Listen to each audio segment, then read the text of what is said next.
دراصل بھابھی بات یہ ہے کہ فرخ کو ایک دو دفعہ میں نے کسی لڑکی کے ساتھ دیکھا تھا، تو ٹھیک ہے اس کی کوئی کلاس فیلو ہوگی، تو اس میں کیا بات ہے، خامخواہ وہم میں مبتلا ہو جاتی ہے. جی نہیں، ایسی کوئی بات نہیں ہو سکتی. تو کوئی بات ہوتی نا تو مجھ سے ضرور بات کرتا. مجھ سے کوئی بات نہیں چھپاتا.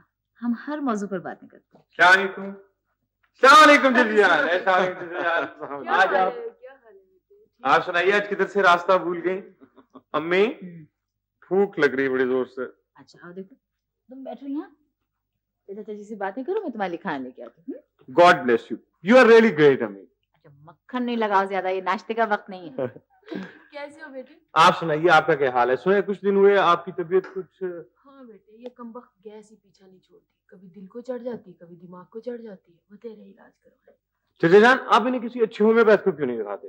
میں نے سنا ان کے پاس اس بیماری کا بہت اچھا علاج. نہیں بیٹے نہیں، ڈاکٹر کو دکھانے کا کوئی فائدہ ہی نہیں ہے، اس لیے کہ 2 دن آرام آتا ہے انہیں، اس کے بعد پھر کھانا شروع کر دیتی ہیں. پھر تو غلطی آپ کی ہوئی چچا جان. بھائی بہت بری بات. صحیح ہے کہ نہیں چچا؟ تو کھانا آ گیا تمہارے لیے. او امی you are really really great. Thank you. ہاتھ دھو کے پہلے، ہاتھ دھو کے اٹھ جاؤ، ہاتھ دھو. ہاں. اچھا بھابھی ہم لوگ بھی چلیں. اچھا اچھا بھابھی ابھی فرخ سے ذکر نہ کیجیے گا ان باتوں کا. اچھا ذکیہ بہن مبارک ہو. آپ کو مبارک ہو. امی یہ آپ دونوں میں سے حج پہ کون جا رہا ہے؟ فی الحال تو تمہیں حج پہ بھیجا جا رہا ہے.